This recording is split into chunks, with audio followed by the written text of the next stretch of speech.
Hello everyone, this is LW Gaming and welcome back for another video of Sword of Convallaria. And today we're going to be taking a look at what has been added for this week's update for the game. Let's see what we got in the events, shall we? And also today is May 2nd, which means we're approaching to the big day, which is May the 4th, or known as Star Wars Day. And also as a currently for the May 2nd, although this is not really on topic with the game, but just to give you guys a heads up. So if you're really interested, like certain Star Wars titles, now's the best time to get them because they are currently on discount in certain places like Epic Game Store, and also you get the idea. Anyways, I'm gonna cut that short because this is not what it's supposed to be. This is not a Star Wars video, by the way. This is the Sword of Convallaria, so I'm not gonna keep indulging that. The Forbidden Coven. I wonder if this is the let's see. Is this the one of those like story events? Let me take a look. Really quick. Yep, I would think so as well. Okay, so it's a continuation of the previous event. Okay. We'll look into that one when I have time.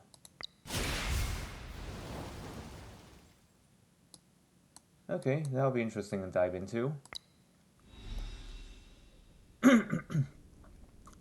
Okay, let's move on to the next part, which is the banners. Let's see what we're gonna expect here. Especially the new Destined banner that we got here.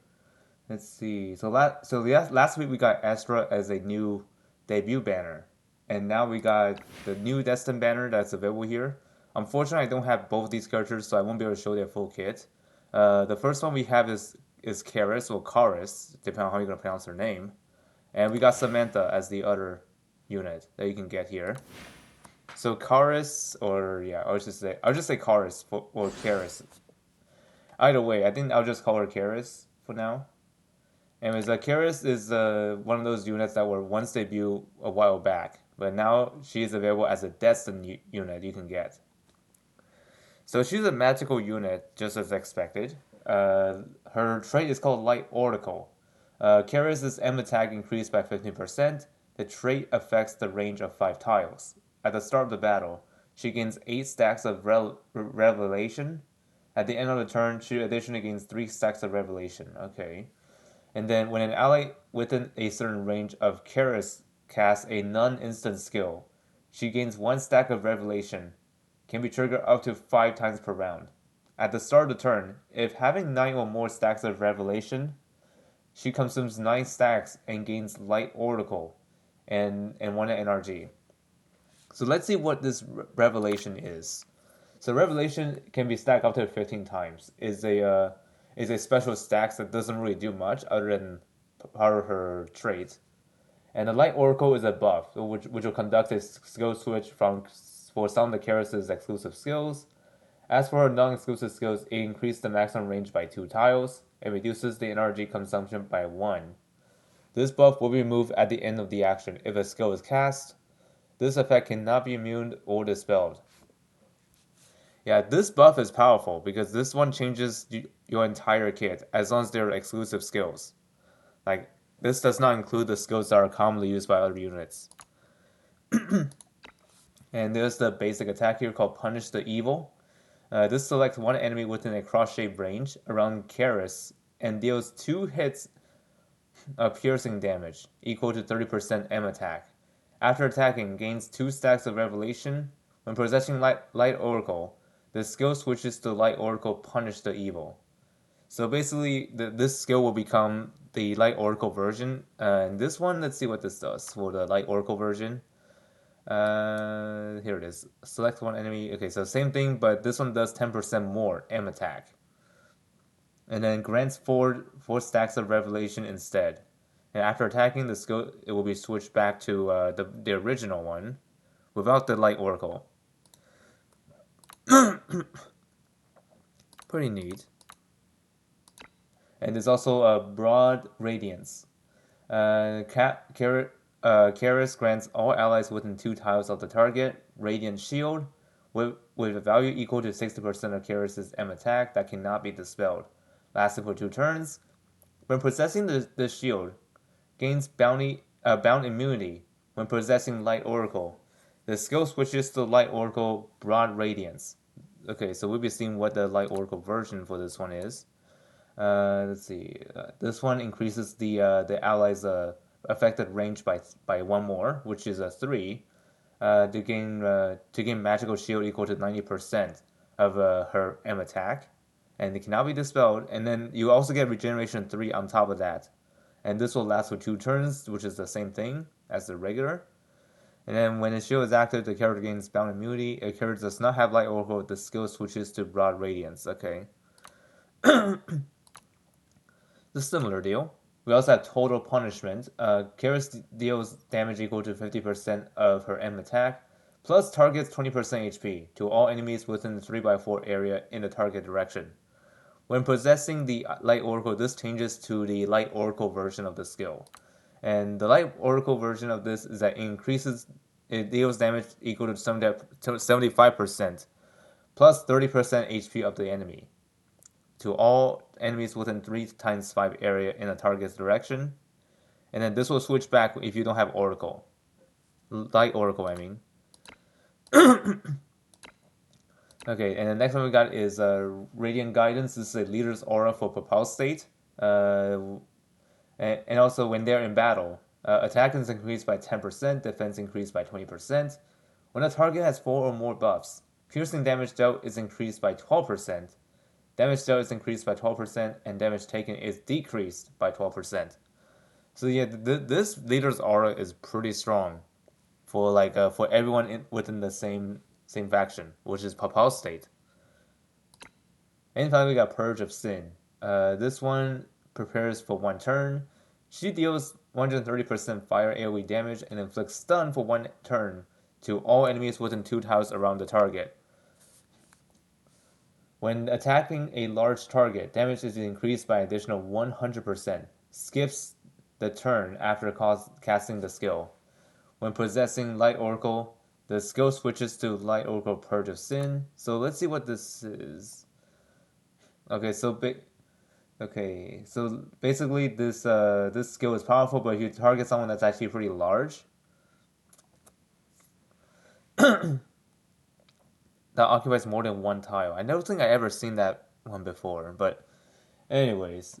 Oh, actually, wait. I didn't know what it means. Like, you know, the bosses that's found in the weapon trial. I think that's what that's called. But anyways, I think that's referring to that. Okay, that's interesting. And the Light Oracle version of this is it's like prepares for 1 turn still, and this does the same amount of damage to all enemies within 2 tiles around it. And then inflicts stun for 1 turn, continues the attack on all enemies within 5 tile range of the target, deals 8% damage and inflicts heal received down, and move 2 down for 2 turns. When attacking a large target, deals additional. Okay, that's the same thing. Skips the turn after casting. The skill will be switched to Purge of Sin when not having Light Oracle. Okay, so this skill is in fact powerful. If you have Light Oracle version of this, you're going to cause mayhem out there. And of course, since she is the leader of the Propel States with the leader's aura, she's part of the Propel State as expected, and she's also part of aggression as well, which kind of fits well with her playstyle because she's more into like aggressive playstyle per se. Pretty nice to see. And this is what she looks like initially. Looks pretty not nice, but not too bad. And this is the 5-star version. And next up, let's talk about Samantha. Unfortunately, both of the characters that I've shown here I do not own, so won't be able to show their full kit. Unfortunately. So anyway, Samantha is one of those healers in the game, apart from Inanna, which is by the way still the best healer to this day for the gameplay wise, because of the act again. And funny enough, Inanna is the only hero or only character with the act again skill. Everyone else is just having heals, and that's about it. So anyway, Samantha's trait is a Vaporeous Prayer. I'll just call Prayer just to simplify things. The healing received by all other allies within 3 tiles around Samantha increases by 30%. If an ally is injured after receiving a single target attack, she consumes 1 energy to heal them for 50% of her M attack. That sounds pretty useful on paper. But the catch is you need to make sure you're near those units because you won't be able to heal them that much. I think there's like a range limitation on there, but I might be wrong. But anyways, Samantha is an excellent healer to have for defensive capabilities. I mean, all healers do that, but Samantha does best because she does heal your units, in like even though it's not your turn yet. Pretty awesome. And then Devout Faith is a reaction skill. Gains resolve if the character has 3 NRG. When resolve is triggered, consumes 3 energy to heal the character's HP by 70%. Can be activated up to 2 times per battle. That, even though it's a reaction skill, it is actually pretty strong for Samantha because this will make her really, really hard to get killed. So if you unlock this skill, then you are pretty much good to go with her because she can do a lot more than you would think. We also have the Radiant Stamp. Is a healing skill. Samantha heals all allies within 2 tiles around the target for 40% of her M attack. The central target receives an additional 40% of healing after being healed. All targets gain damage 1 up and physical defense 1 up for 2 turns. It's a pretty nice healing skill, I'm not gonna lie. And then Divine Wrath. Deals 70% damage to all enemies in a straight line within 5 tiles in the target direction. And inflicts active skill silence, or actually active skill block, for 2 turns. Recovers 2 NRG for every 1 enemy hit by the skill. Yeah, this skill allows her to get her NRG back fast if you're targeting multiple units at once. And there's also Light of Celestial Purge. Samantha deals 30% damage to all enemies within 5 tiles around herself. Additionally, dispels 3 buffs from the enemies and 3 debuffs from allies. So this skill works kind of similar to Young Jessica from Languisher. Like, if you hit your units with that AoE skill that she has, she's gonna heal them and then remove certain debuffs. Kind of the same deal with this one, if you're familiar with that from Languisher. And finally, we got Sacred Sanctuary. Samantha grants all allies within 5 tiles around herself damage reduction 3, and then healing receives 3 up for 2 turns. She gains regenerate extra, expanding the effect range of her trait to 5 tiles, and canceling the energy consumption when triggering. Lasts for 1 turn. And this skill is actually pretty powerful. Like, if you happen to trigger yourself the this skill right here, the resolve skill, when you trigger that, you won't drain your NRG when this is active. But of course, you have to use it right, otherwise you're wasting it. And also, I forgot to mention that Samantha is a magic unit just like the other character, like Caris, which is good to know. I mean, you can easily tell by looking at their stats. So if you see their attack stats or magic attack stats, and if either one of these, if they're higher, then that means that's their primary stats. Other one usually don't really matter much, unless specified.